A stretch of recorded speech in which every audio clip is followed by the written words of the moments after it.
गांव के किनारे एक हवेली हुआ करती थी।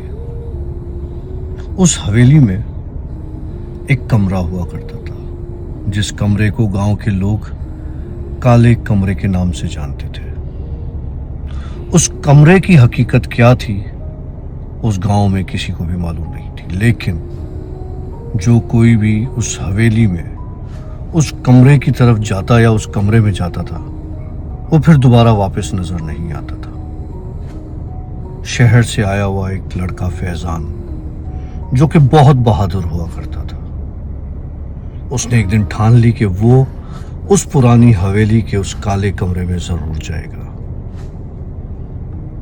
वो बेखौफ लड़का अपने आने वाली मुसीबत और अंजाम से बेखबर था।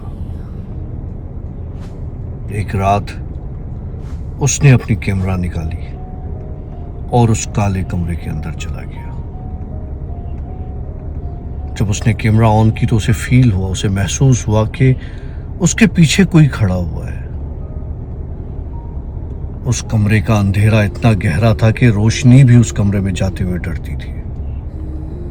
उस कमरे की तारीकी फैजान की आंखों को चुभ रही थी। फैजान को महसूस हो रहा था जैसे कोई उस कमरे में उसके साथ खड़ा सांस ले रहा है। अचानक से उसके कैमरा में एक अक्स जाहिर होता है,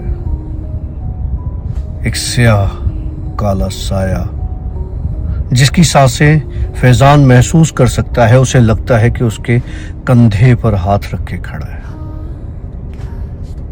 अचानक से एक चीख की आवाज आती है और कमरे का दरवाजा चरचराहट करके बंद हो जाता है और एक गहरी खामोशी हो जाती है।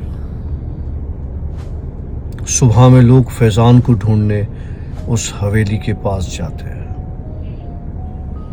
लेकिन उस हवेली से सिवाय फैजान के उस कैमरा की और कोई चीज नहीं मिलती।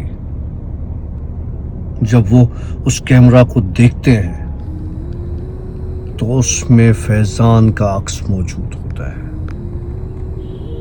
वो चीख रहा होता है, चिल्ला रहा होता है कि मुझे काले कमरे से बाहर निकालो। लेकिन उसके बाद फैजान का कभी कुछ पता नहीं चलता। अब हर रात गांव वालों को उस पुरानी हवेली के काले कमरे से फैजान के चीखने की आवाजें सुनाई देती हैं।